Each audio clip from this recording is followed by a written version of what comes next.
กราบสบายดีและสวัสดีเด้อทางฝั่งลาวฝั่งไทยทางต่างประเทศเบิดสุขุสุขคนมื้อนี้ก็มาพบมาพอครับน้องสาวอีกเนาะสบายดีเด้อแม่ FC พ่อแม่พี่น้องป้าลุงทางน้องสาวก็สิมาถากหญ้าออกจากต้นไม้เนาะที่ทางข้างหมกบวบนี่แหละเพราะว่าสิถากออกไปเทื่อละน้อยตอนนี้ก็6 โมงเช้าทางน้องสาวก็ข้างหมกเขาไหว้เลยทางน้องสาวก็สิมาถากหญ้าไปเทื่อละน้อยถ้าแดดออกทางน้องสาวก็พักทางน้องสาวก็สิมาถากหญ้านี่ทางน้องสาวก็สิเฮ็ดเนาะเฮ็ดให้มันแป้นเบิดแหละถากหญ้าออกเลยบรรยากาศยามเช้าแดดยังบ่ออกซ้ำเพราะว่ามันเช้าเกินตอนนี้ก็5 ก็ 6 โมงตรงทางน้องสาวก็สิมาถากหญ้าให้มี FC ได้เบิ่งได้รับชมเด้อเอาไปกันเลยบัดนี้ทางน้องสาวก็สิไปเลยเนาะไปถากหญ้าออก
ทางน้องสาวก็สิถากนี่เลยถากไปเทื่อละน้อยเนาะ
น้องสาวก็เสียไปเทื่อละน้อยเนาะ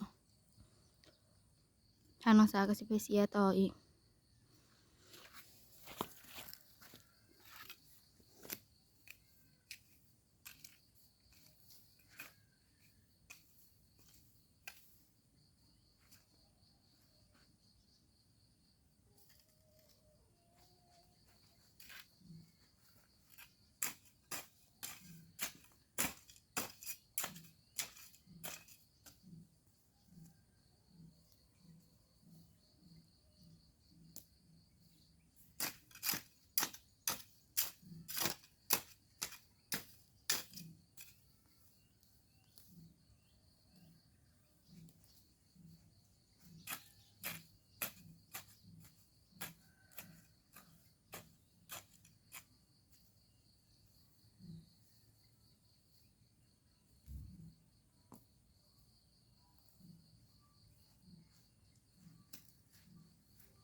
ยานางทางน้องสาวสิบ่เสียที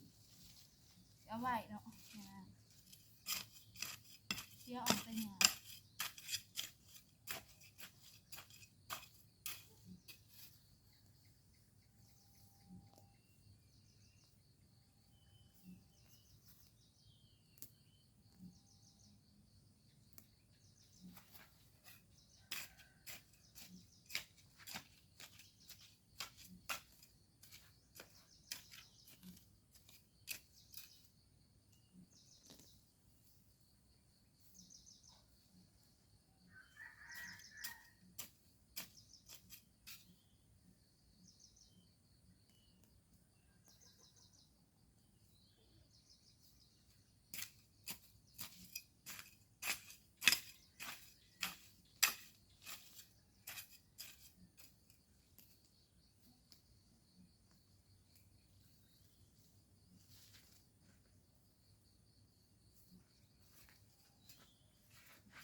ทางน้องสาวก็สิเสียไปเทื่อละน้อยนี่แหละ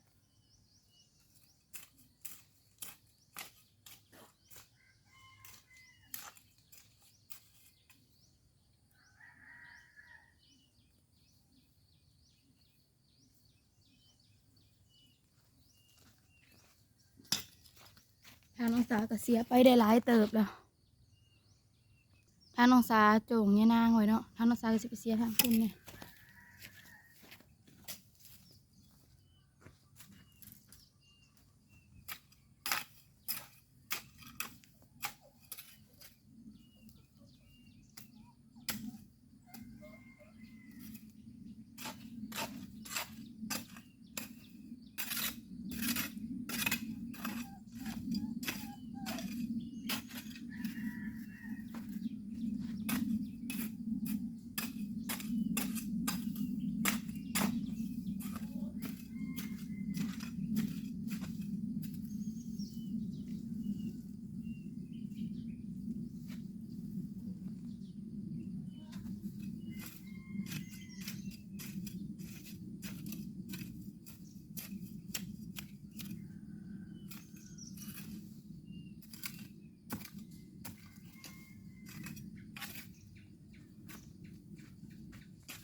เสียสุดแล้วค่ะทางนี้ทางน้องสาเสียสุดแล้วเนาะนี่เลยทางน้องสาเสียไปเทละน้อยเนาะทางน้องสาก็เสียสุดเลยค่ะนี่เอามันทางน้องสาจะไปเสียต่อ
างน้องสาก็เสียได้หลายเติบเลยเนาะ